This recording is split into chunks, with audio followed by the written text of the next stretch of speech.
Energy system एक chapter है। ये मैं बार बार आपको पीछे भी बोलता आ रहा था कि ये बहुत अच्छा चैप्टर है। आज मैं सिर्फ आपको इंट्रो दूंगा इस चैप्टर का, फिर से हम दोबारा से डिस्कस करेंगे कि इट्स वेरी इंपॉर्टेंट सिस्टम। और इस सिस्टम में आपको कुछ बेसिक बातें मैं आपको बताऊंगा, वो आप अगर समझ जाते हैं तो आपको बहुत ईजी लगेगा डिसाइड करना कि कैसे वर्कआउट होता है, क्या हमारा आउटपुट होता है, क्या एनर्जी होती है, सब चीज़ें। तो एक छोटी सी बेसिक्स मैं आपको बताना शुरू कर रहा हूँ, देखिए ध्यान से सुनेंगे कि हमारी बॉडी का एनर्जी सिस्टम क्या कहता है कि हमें वर्कआउट करने के लिए एनर्जी चाहिए, हमें रादर जिंदा रहने के लिए एनर्जी चाहिए। और वो एनर्जी हमें दो चीज़ों से मिलती है। जैसे कि हमें फूड से एनर्जी मिलती है, और फूड तब बनता है, जैसे प्लांट वाला फूड हो गया, वो तब बनता है जब उसको सनलाइट मिलती है। ठीक है। तो प्लांट्स जिंदा रहते हैं, अपनी एनर्जी का सोर्स जो है उनका सनलाइट है, तो उससे वो फूड बन, मतलब एक तरह का हमारे लिए फूड प्रिपेयर करते हैं और हम उस प्लांट्स को खाते हैं।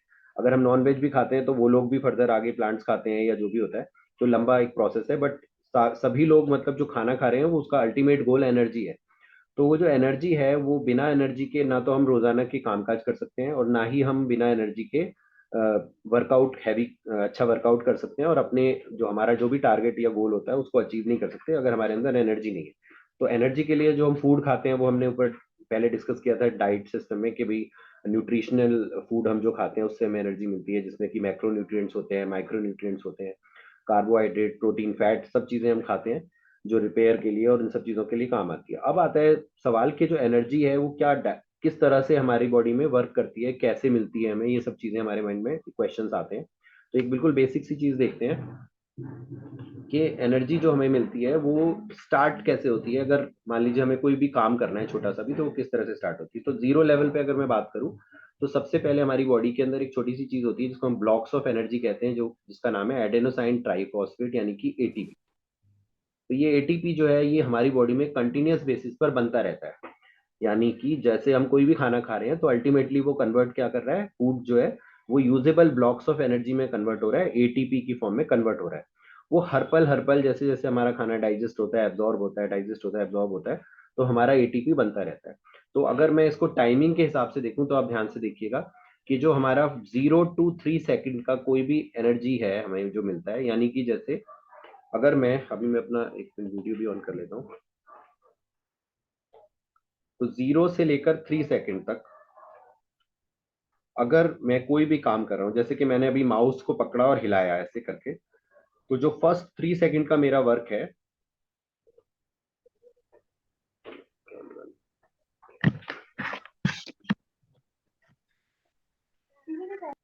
हाँ जी, तो जैसा कि आप देख पा रहे हैं 0 to 3 सेकंड का जो वर्क है, जैसे मैंने मान लीजिए अपना ऐसे करके हाथ को मूव किया, तो ये जो फर्स्ट सोर्स ऑफ एनर्जी जो मुझे, जिसके लिए इसको मूवमेंट करने के लिए जो मुझे एनर्जी चाहिए, वो मुझे एटीपी से मिलती है। ठीक है। अब लेकिन 3 सेकंड के बाद ये एटीपी का जो पहला जो सोर्स मुझे मिला वो खत्म हो जाता है, वो रीयूज नहीं होता, उसके बाद उसको दोबारा से मुझे एक और एटीपी को यूज करना पड़ेगा। बट उसके लिए फिर मुझे जीरो पोजीशन पे आना पड़ेगा, मैं उस 3 सेकंड तक जो मैंने काम किया है उससे आगे नहीं बढ़ पाऊंगा। ठीक है। तो अगर मुझे उस काम को कंटिन्यू रखना है, जैसे कि मान लीजिए मैंने एक डंबल को उठाया, उठाने तक 3 सेकंड लगे तो वो एटीपी से उठ गया। बट वो अगर मैं उसको कंटिन्यूअसली मूवमेंट करना चाहता हूँ कोई भी, तो उस मूवमेंट के लिए मुझे फर्दर किसी चीज की जरूरत पड़ेगी जो मुझे एनर्जी देगा। तो नेक्स्ट जो सोर्स ऑफ एनर्जी है, यानी 3 सेकंड से लेकर और 20 सेकंड तक जो मुझे एनर्जी देगा, वो है क्रिएटिन फॉस्फेटेज, क्रिएटिन फॉस्फेट। तो ये जो क्रिएटिन फॉस्फेट है, ये वही वाला क्रिएटिन है जो कि आपने सुना है सप्लीमेंट में आप जो लोग लेते हैं। ये क्रिएटिन जो है वो हमारी बॉडी में बनता है, जो हम खाना खाते हैं उससे हमारी बॉडी खुद क्रिएट करती है, क्रिएटिन ऑलरेडी हमारी बॉडी में बनता है। अब ये जो क्रिएटिन है ये हमें 3 सेकंड से लेकर 20 सेकंड तक के लिए एनर्जी प्रोवाइड कर देगा, यानी स्ट्रेंथ दे देगा या एनर्जी दे देगा, जिससे कि वो काम जो हमने शुरू किया था वो कंटिन्यूअस बेसिस पर हम कर सकते हैं। फिर आता है कि 20 सेकंड के बाद क्या। अब वो मान लीजिए 20 सेकंड तक मेरे 8 रैप्स हुए और मुझे 15 रैप्स करने हैं, तो मुझे तो एनर्जी कंटिन्यूअसली अभी चाहिए। 20 सेकंड के बाद ये तो नहीं मैं डंबल रख दूंगा, या मैंने कोई काम शुरू किया, चलना शुरू किया, कोई वेट उठाना शुरू किया, कहीं पे कुछ बोलना शुरू किया, कुछ भी चीज मैंने की, तो वो रुकेगी नहीं, वो तो मुझे कंटिन्यूअसली करनी है। तो 20 सेकंड्स के बाद जो सोर्स ऑफ एनर्जी स्टार्ट होगा वो होगा ग्लूकोज। ग्लूकोज कभी भी अकेला बर्न नहीं होता, मैंने बताया था आपको, ग्लूकोज के साथ थोड़ा सा फैट भी बर्न होना शुरू होता है। हालांकि फैट और जो है वो प्रेफर्ड सोर्स ऑफ एनर्जी नहीं है बॉडी का। बॉडी पहले ग्लूकोज को बर्न करती है, बट अगर फैट बर्न होता है तो बॉडी को एनर्जी ज्यादा मिलती है। यानी बॉडी फैट को खर्च नहीं करती है, बट होना शुरू हो जाता है ऑटोमेटिकली फैट बर्न।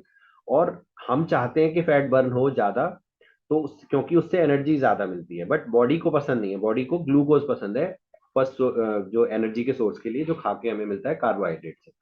तो ग्लूकोज प्लस फैट जो है बर्न होना शुरू हो जाते हैं। अगर ये ऑक्सीजन की प्रेजेंस में बर्न होना शुरू होते हैं, जैसे मैंने पहले बताया था आपको लास्ट चैप्टर में, अगर ये ऑक्सीजन की प्रेजेंस में बर्न होना शुरू होते हैं, तो जो ग्लाइकोलिसिस ये प्रोसेस होता है उससे हमें एनर्जी मिलती है। और हमें हमें एनर्जी के साथ साथ क्या फायदा मिलता है कि हम लंबे समय तक वर्कआउट कर सकते हैं, इसीलिए हम उसको एरोबिक एक्टिविटी कहते हैं। क्योंकि वो एरोबिक एक्टिविटी हमें ज्यादा कब मिलती है, जब हमारा ऑक्सीजन की सप्लाई ज्यादा होती है। तो ये ऑक्सीजन की प्रेजेंस में, अब एरोबिक एक्टिविटी में मतलब क्या है कि आप जंप लगा रहे हो, मान लो 100 जंप्स आपने लगाई, तो वो आपको टाइम मिल गया और उतने टाइम में आपने सांस भी तेजी से ली, आपके हार्ट ने पंपिंग ज्यादा की। पंपिंग ज्यादा करने से आपकी जो ब्रीद इन आपने ऑक्सीजन ज्यादा लिए वो ज्यादा टाइम तक सेल्स को मिली, और इसकी वजह से, ऑक्सीजन की वजह से आपका लैक्टिक एसिड फॉर्मेशन डिले हो गया, यानी देर से होगा। तो आप 50 100 150 रैप्स आराम से निकाल लेंगे। बट अगर ये ऑक्सीजन की प्रेजेंस कम हो जाए, वो कब कम होगी, जब आप अनएरोबिक टाइप की एक्टिविटी कर रहे हो, यानी कि आप वेट लिफ्टिंग कर रहे हो, जिसमें आपकी जंपिंग या कार्डियो एक्टिविटी थोड़ी सी कम है, जिसकी वजह से आपकी हार्ट की पंपिंग ज्यादा नहीं हो पा रही है, और हार्ट की पंपिंग की वजह से आपके सेल्स को ऑक्सीजन ज्यादा देर तक नहीं मिल पा रही है। तो एक पर्टिकुलर रैप रेंज के बाद, यानी कि 10 रैप, 8 रैप, 15 रैप्स के बाद, आपकी उस पर्टिकुलर मसल में जिसका वर्कआउट आप कर रहे हो, क्या होगा, लैक्टिक एसिड जमा हो जाएगा। वो लैक्टिक एसिड जमा होते ही उस पर्टिकुलर एरिया में पेन शुरू हो जाएगा। जैसे ही वो पेन शुरू होगा, तो आपसे फर्दर फिर वो कंटिन्यूअस वर्कआउट नहीं होगा, और आप उस डंबल को या वेट को वहीं पे छोड़ देंगे और रेस्ट करने की कोशिश करेंगे। तो उस चीज को क्या बोलेंगे, वो अनएरोबिक एक्टिविटी कहलाएगी। और वो अनएरोबिक एक्टिविटी क्या है, जैसे कि वेट लिफ्टिंग। इतना पॉइंट समझ में आ गया सबको? Yes sir. किसी को कोई डाउट? जो हाँ मैंने अभी सर। कहानी सुनाई है वो कहानी अच्छी लगी सबको, सबको समझ में आई? Yes sir. हाँ, थोड़ी सी अजीब सी कहानी थी, बट मैंने उसको सिंप्लीफाई करने की कोशिश की है। इसी चीज को हम फिर से थोड़ा सा दूसरे पॉइंट ऑफ व्यू से देखें, ताकि आपको और क्लियर हो जाए। थोड़ा सा नीचे चलते हैं। देखिए, ये एनर्जी सिस्टम है, यहाँ से देखते हैं इसको कि क्या हो रहा है यहाँ पर। कलर चेंज करते हैं इसका। ये देखिए, ऑक्सीजन की रिक्वायरमेंट हो रही है, O2 रिक्वायर्ड है, एटीपी पीसी सिस्टम सबसे पहले, पीसी का मतलब क्रिएटिन फॉस्फेट सिस्टम, और एटीपी का मतलब एडेनोसाइन ट्राइफॉस्फेट, जो मैंने अभी ऊपर बताया था आपको। ये सिस्टम वर्क नहीं कर रहा है क्योंकि यहाँ पर ऑक्सीजन की रिक्वायरमेंट है। Anaerobic glycolysis lactic acid system में क्योंकि ऑक्सीजन रिक्वायर्ड है, ये वर्क नहीं कर रहा है। एरोबिक एनर्जी सिस्टम वर्क कर रहा है क्योंकि ऑक्सीजन की रिक्वायरमेंट है। अगर हम स्पीड ऑफ एनर्जी की सप्लाई की बात करें कि एनर्जी कौन सबसे ज्यादा फास्ट से हमें प्रोवाइड करेगा, तो सबसे ज्यादा एटीपी पीसी सिस्टम प्रोवाइड करता है एनर्जी वेरी फास्ट, और एनारोबिक उसके बाद, और aerobic system slow energy provide करता है। इसीलिए हम लंबे समय तक थोड़ा थोड़ा एक्टिविटी करते हैं। ज्यादा हाई पेस में अगर आप, जैसे मान लीजिए रनिंग कर रहे हैं, धीरे धीरे जॉगिंग कर रहे हैं, थोड़ी सी स्पीड से रनिंग कर रहे हैं, तो ऑक्सीजन का आपका कैरिंग कैपेसिटी चलती रहेगी, आप बार बार आपका जो पंपिंग है हार्ट की वो बढ़ जाएगी, और आपको ऑक्सीजन कंटिन्यूसली मिलती रहेगी। बट जैसे ही अगर आप बहुत तेजी से दौड़ना शुरू करेंगे, तो क्या होगा, स्प्रिंट करेंगे, जैसे बहुत फास्ट दौड़ेंगे, तो अब वो एक्टिविटी, बेशक आप दौड़ रहे हो और आपको लग रहा है कि मैं कार्डियो एक्टिविटी कर रहा हूँ, बट एक्चुअल में वो एक्टिविटी एरोबिक ना रह के अनएरोबिक बन जाएगी। क्योंकि वहां पर आपका स्ट्रेन लेवल बढ़ जाएगा, आपके मसल्स की इन्वॉल्वमेंट बढ़ जाएगी, और आपको ऑक्सीजन कम मिलने लगेगी, क्योंकि इतनी फास्ट स्पीड पे आपको उतनी जल्दी हार्ट आपका पंपिंग नहीं कर पाएगा, जिसकी वजह से आपके पैरों में और बाकी बॉडी के पार्ट्स में पेन होने लगेगा because of the lactic acid. और वो पेन होने की वजह से आप वो एक्टिविटी कम कर दोगे। तो वो बेशक आप रनिंग कर रहे हो, लेकिन बहुत फास्ट कर रहे हो, हाई इंटेंसिटी पे कर रहे हो, इसलिए वो एक्टिविटी एरोबिक ना कहलाकर अब एनारोबिक कहलाएगी। एनारोबिक का मतलब बिना ऑक्सीजन के। तो लैक्टिक एसिड सिस्टम वर्क करना शुरू कर देगा। फ्यूल सोर्स की बात करें तो एटीपीपीसी सिस्टम में फ्यूल सोर्स क्रिएटिन फॉस्फेटेज होता है, फॉस्फेट होता है सॉरी, और एनारोबिक ग्लाइकोलिसिस में कार्बोहाइड्रेट यानी ग्लूकोज होता है, मैंने बताया था। यहाँ पर आपका एरोबिक सिस्टम में ग्लूकोज एंड फैट दोनों एक साथ बर्न करते हैं, और प्रोटीन तब बर्न करता है जब आप बहुत ज्यादा वर्कआउट कर लेते हो, रिक्वायरमेंट से भी ज्यादा, तब प्रोटीन भी जलना शुरू कर देता है। इसलिए ओवर वर्कआउट कभी भी नहीं करना चाहिए। अमाउंट ऑफ एटीपी प्रोडक्शन इसमें लिमिटेड होता है एटीपी पीसी सिस्टम में। ये थोड़ा सा आपको टेबल समझने में अभी टाइम लगेगा, बट एक दो बार हम जब रिपीट करेंगे इस सिस्टम को, तो अब आपको ये इजीली समझ में आएगा। आप इसको घर में सर शांति से बैठ प्लीज, के भी देख। हाँ जी। Please repeat last line, last fuel कौन? सोर्स। फ्यूल सोर्स में देखिए, जो एटीपी पीसी सिस्टम में मैंने बताया था कि क्रिएटिन फॉस्फेट एक एनर्जी सोर्स का यहाँ पर काम कर रहा है, यानी फ्यूल फ्यूल का काम कर रहा है एटीपी पीसी सिस्टम में। 0 से 3 तक तो क्या होता है कि एटीपी जो है एक स्टार्टर का काम कर रहा है। जैसे आप गाड़ी को स्टार्ट करते हो तो स्टार्ट हो गई ना, वो तो हो गया एटीपी सिस्टम। बट वो अप टू 20 सेकंड तक ले जाने का, यानी स्पीड पकड़ने तक के लिए तो आपको पेट्रोल की जरूरत पड़ती है ना गाड़ी की। तो सेम वे यहाँ पर आपको फ्यूल के रूप में क्रिएटिन की जरूरत पड़ेगी। 20 सेकंड्स तक आते आते आपकी स्पीड हो जाएगी स्टार्ट किसी भी वर्कआउट की। और उसके बाद आपको फिर ग्लूकोज और फैट की इस तरह से रिक्वायरमेंट पड़ेगी। अगर आप खाली ग्लूकोज से वर्कआउट करेंगे और आपको ऑक्सीजन कम मिलेगी तो आप एनारोबिक सिस्टम में मतलब वर्क कर रहे हो। और अगर आप कार्डियो एक्टिविटी कर रहे हो लाइट में, तो आपका ग्लूकोज और फैट एक साथ बर्न होना शुरू हो जाएंगे और आपको ऑक्सीजन की सप्लाई की वजह से लैक्टिक एसिड देर से जमा होगा, जिससे आप लंबे समय तक वर्कआउट कर पाओगे। तो ये फ्यूल सोर्स की बात होगी। और प्रोटीन इन एक्सट्रीम्स का मतलब होता है प्रोटीन तब आपका होता है जब आपका ग्लूकोज लेवल ब्लड में से खत्म हो गया, आपका ग्लाइकोजन लेवल भी स्लो मतलब कम रह गया। जो कल हम डिस्कस कर रहे थे ना कि ग्लाइकोजन ग्लाइकोजन तो एक बार ध्यान से सुनेंगे मेरी। अब मैं एक और स्टोरी सुना रहा हूँ आपको कि जब हम वर्कआउट करते हैं तो कल मैं एक्चुअली दूसरे बैच में ये वाली क्लास ले रहा था, उसमें किसी का सवाल था कि आप जब हम ग्लूकोज कब लेते हैं वर्कआउट के दौरान। तो इस वाली बात पे मैंने एक्सप्लेन किया था, तो आपको मैं बताता हूँ। मान लीजिए हम एक यही वाला क्वेश्चन को डिस्कस कर रहे हैं कि हमें ग्लूकोज यानी कि शुगर वाला चीज कब लेना चाहिए, वर्कआउट से पहले या वर्कआउट के तुरंत बाद। तो उन्होंने बोला कि भी हमें वर्कआउट से पहले लेना चाहिए। तो उस बात के लिए मैंने जवाब दिया था। तो ये एक स्टोरी सुन लीजिए कि हमें वर्कआउट से पहले ग्लूकोज नहीं लेना चाहिए।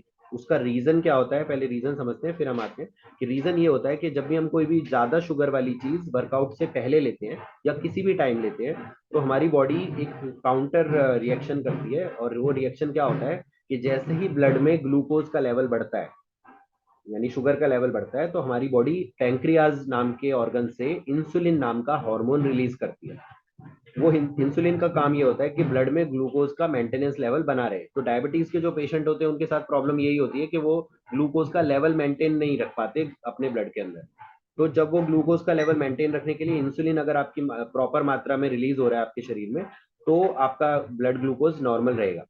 तो हमारी बॉडी का एक सिस्टम है कि जब भी हम कोई खाना खाते हैं और हमने मान लीजिए ज्यादा मीठा खा लिया है, ज्यादा कार्बोहाइड्रेट खा लिया, मीठा का मतलब यहाँ पर शुगर कार्बोहाइड्रेट से है, वो हमने ज्यादा खा लिया, तो हमारी बॉडी में जब एक्सेस यानी ब्लड में ज्यादा ग्लूकोज हो जाएगा, तो लिवर एक काम करेगा, लिवर उस एक्स्ट्रा ग्लूकोज को ग्लाइकोजन में कन्वर्ट कर देगा और उसको जमा कर लेगा, कुछ तो अपने पास लिवर के अंदर और कुछ मसल के पास जमा कर देगा। तो लिवर और मसल दोनों एक तरह के इस तरह से काम कर रहे हैं जैसे कि वो बैंक हैं। और मान लीजिए आपकी पॉकेट में यानी कि आपके ब्लड में पैसा है, वो इतना ज्यादा हो गया कि आपकी पॉकेट में आ नहीं रहा, तो एक्स्ट्रा जो पैसा है उसको बैंक में जमा करना जरूरी हो जाता है। तो इसी तरह से एक्स्ट्रा ग्लूकोज जो है ग्लाइकोजन में कन्वर्ट हो जाएगा बाय द लिवर, और कन्वर्ट होने के बाद लिवर और मसल दोनों में जाके जमा हो जाएगा ग्लाइकोजन की फॉर्म में। ठीक है। जब वो जमा हो गया ग्लाइकोजन की फॉर्म में लिवर और मसल में, तो फायदा क्या है उसका जमा होने का कि जब आप वर्कआउट स्टार्ट कर रहे हो या कोई भी एक्टिविटी कर रहे हो, घरेलू एक्टिविटी भी जिसमें आप बहुत देर तक काम करने वाले हो, तो धीरे धीरे धीरे आपका ब्लड का ग्लूकोज कम हो रहा है।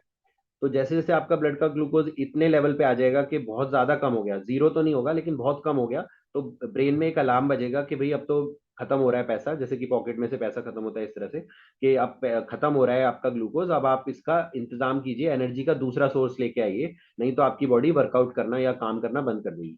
तो लिवर को मैसेज जाता है बिकॉज ऑफ दी ब्रेन कि आप इसको कन्वर्ट करो ग्लाइकोजन को जो आपने जमा करके रखा हुआ है, और इसको कन्वर्ट करके फिर से ब्लड में ग्लूकोज बना के भेजो। तो लिवर क्योंकि खुद ही डोमिनेटिंग ऑर्गन है, तो वो अपने पास वाला तो बचा लेता है, पहले वो मसल वाला पहले क्या करेगा, मसल से ग्लाइकोजन को कन्वर्ट करेगा और वापस से ब्लड में डाल देगा। तो जब वो ब्लड में ग्लूकोज को डाल देता है तो फिर से आपके पास ग्लूकोज आ जाता है और आपका वर्कआउट एक्सटेंड हो जाता है, आप और थोड़ी देर तक वर्कआउट करना शुरू कर देते हो। तो ये आपका प्रोसेस चलता रहता है। तो अब आते हैं उसी सवाल पर कि जैसे ही आपने वर्कआउट से पहले ज्यादा ग्लूकोज या मीठा वाली चीज ले ली, तो क्या होगा कि आपका इंसुलिन रिलीज होगा और आपके ब्लड के ग्लूकोज को तुरंत बर्न कर देगा। तो जैसे ही वो बर्न करेगा तो आपका जो आपको चाहिए था एनर्जी के लिए, वर्कआउट के दौरान एनर्जी के लिए ग्लूकोज, वो भी बर्न हो गया। तो वो बर्न होने की वजह से क्या होगा, अब आपने जैसे वर्कआउट शुरू किया, आपके पास ब्लड में तो ग्लूकोज है नहीं, तो अब आपकी बॉडी लिवर को ऑर्डर करेगी कि भाई मसल वाला ग्लाइकोजन को ग्लूकोज में कन्वर्ट करो, क्योंकि ये बंदा अब जिम में एक्सरसाइज करने आ गया है, इसको चाहिए। तो वो ग्लाइकोजन मसल वाला छीन लेगा लिवर। फिर आप आधा घंटा वर्कआउट करोगे, आपको लगेगा यार फिर एनर्जी डाउन हो रही है, तो लिवर क्या करेगा, अपना वाला ग्लाइकोजन भी कन्वर्ट कर देगा ग्लूकोज में और फिर से आपके ब्लड में ग्लूकोज आ जाएगा और आप उसका वर्कआउट कंटिन्यूअसली कर रहे होगे। तो जब आपका कंटिन्यूअस लेवल पे वर्कआउट हो रहा होगा तो अब आपके पास देखिए ग्लाइकोजन भी अवेलेबल नहीं है ज्यादा अमाउंट में और ब्लड का ग्लूकोज भी कम हो गया है। तो आपकी बॉडी लेथार्जिक फील करेगी, आप जल्दी थक जाओगे और ओवरऑल जितना हैवी आपको लिफ्टिंग करना था उतना लिफ्टिंग पॉसिबल नहीं हो पाएगा। तो इसकी वजह से आपका वर्कआउट अफेक्ट करेगा और आप लॉन्ग टर्म में 2 या 3 दिन के बाद आपसे आपका एनर्जी लेवल परमानेंटली डेमोलिश होना शुरू हो जाएगा और आपको बहुत ज्यादा जिम जाने का मन भी नहीं करेगा अगर ये रेगुलर रहती है सिस्टम। तो इस वजह से आपको प्री वर्कआउट में कभी भी शुगर वाला या ज्यादा कार्बोहाइड्रेट वाली चीजें नहीं लेनी चाहिए। अब आती है पोस्ट में क्यों लेनी चाहिए। पोस्ट वर्कआउट में इमीडिएटली आफ्टर द वर्कआउट, यानी कि जैसे ही आपकी जिम की एक्सरसाइज खत्म होती है या योगासन खत्म होता है, मान लीजिए योगा अगर आप आसन कर रहे हैं और बहुत हैवी आपने काफी सारे आसन वगैरह किए हैं, एक्सरसाइज की है, तो तुरंत बाद आपको 5 मिनट के अंदर अंदर ग्लूकोज ले लेना चाहिए। इलेक्ट्रोलाइट वाले ग्लूकोज आजकल चल रहे हैं जिसमें इलेक्ट्रोलाइट्स भी होते हैं। अगर आपको पसीने के थ्रू नमक वगैरह जो सोडियम वगैरह की जो इलेक्ट्रोलाइट्स है उनकी कमी भी हो जाती है, तो वो आप ग्लूकोज आइसोटोनिक ड्रिंक बोलते हैं उसको, वो ले लेना चाहिए 5 मिनट के अंदर अंदर। उसका बेनिफिट क्या है, एक तो आपकी बॉडी कैटाबॉलिक स्टेट में होती है, हंगर स्टेट में होती है, तो वो तुरंत एब्जॉर्ब कर लेगी जो भी आप लेंगे। दूसरा फायदा ये होता है कि ग्लूकोज जो है वो मसल का फेवरेट फूड है और अभी थोड़ी देर बाद आप उसको प्रोटीन देने वाले हो जो कि उसका फेवरेट फूड नहीं है मसल का। मसल रिपेयर तो प्रोटीन से होता है लेकिन वो उसका फेवरेट फूड नहीं है। फेवरेट फूड क्या है, ग्लूकोज है, यानी कि कार्बोहाइड्रेट है। तो मसल तुरंत ग्लूकोज को एब्जॉर्ब करेगा और जैसे ही वो एब्जॉर्ब करेगा तो मसल की एंट्री लेवल का जो गेट होता है वो खुल जाएगा और फिर आप 5-10 मिनट के अंदर जैसे ही प्रोटीन लेंगे, वे प्रोटीन, तो वो सारा की सारा मसल एब्जॉर्ब कर लेगा क्योंकि मसल के पास अपना ग्लाइकोजन का लेवल ऑलरेडी डाउन है और वो आपसे ज्यादा अमाउंट में अपने आप को फिल फिल करना चाहता है क्योंकि कैटाबॉलिक स्टेट में है, वो मसल के फाइबर टूटे हुए हैं, वो चाहता है रिपेयर हो जाए जल्दी से। तो ग्लूकोज की वजह से उसको एक्स्ट्रा प्रोटीन आपका यूटिलाइज हो जाएगा और आपका रिपेयर फास्ट होगा। कहानी सबको समझ में आ गई। Yes, sir. Yes sir. कोई लोग जो This is बिल्कुल the नए part हैं। हाँ जी। Yes, sir. Biochemistry चलेगा पूरा। हाँ जी, हाँ जी। तो ये जो चैप्टर हैं वैसे तो ये आपके अवेलेबल हैं 10th 11th क्लास में, आई थिंक किसी बुक में आते हैं। फिजिकल एजुकेशन की बुक्स में भी कुछ टॉपिक्स होते होंगे शायद। तो लेकिन ये चीज़ें हमें जिम लाइन में इंपॉर्टेंट हैं। अब आपको ये जो कॉन्सेप्ट अगर क्लियर रहेगा तो आप किसी भी क्लाइंट के सवालों के जवाब दे सकते हो कि भाई क्या हो रहा है मेरे साथ, मेरी एनर्जी क्यों डाउन हो रही है। तो अगर आपने आम भाषा में उससे बात करी, यार तेरी एनर्जी इसलिए डाउन हो रही है, तू खा के कुछ आता नहीं है, तो ये तो एक कोई भी आम आदमी बोल देगा उसको या वो खुद भी समझ जाएगा। बट अगर आपने अपनी जिम वाली लाइन की जो लैंग्वेज है कि भाई तुम्हारा जो है ग्लाइकोजन का लेवल डिप्लीट हो गया है, डाउन चल रहा है, इस टाइम पर आपको पोस्ट वर्कआउट में हाई लेवल ऑफ ग्लूकोज का लेना चाहिए सो दैट कि आपके ग्लाइकोजन का लेवल मसल या लिवर में बढ़ जाए। तो जब आप अपनी टेक्निकल लैंग्वेज में बात करते हैं तो क्लाइंट के मन में आपके प्रति रिस्पेक्ट बढ़ती है because they now they can understand कि यस यू हैव नॉलेज। तो आपकी नॉलेज की रिस्पेक्ट बढ़ती है और जिसकी वजह से क्लाइंट आपको आगे अच्छा बिजनेस देता है। ठीक है, किसी के हाँ पास कोई भी डाउट है प्लीज पूछ सकते हैं। हाँ सर। हाँ जी। हेलो। हाँ जी, पूछिए। हाँ सर, तो सर एनर्जी के लिए फिर प्री वर्कआउट में क्या लेना चाहिए? हाँ, गुड क्वेश्चन। एनर्जी के लिए प्री वर्कआउट में आप क्या क्या ले सकते हो। देखो लाइट, आप जो कार्बोहाइड्रेट है लाइट को अमाउंट में ले सकते हो, ऐसा नहीं कि बिल्कुल आपको लेना नहीं है। हाई क्वांटिटी वाला जो जिसमें ज्यादा शुगर टाइप का आइटम होता है वो नहीं लेना। जैसे कि आपको सिंपल कार्बोहाइड्रेट लाइक ग्लूकोज नहीं लेना डायरेक्टली। केला भी कम खाना चाहिए, केला भी बहुत मीठा होता है। तो आप एप्पल ले सकते हैं, लाइट मीठे वाले फ्रूट ले सकते हैं थोड़े बहुत।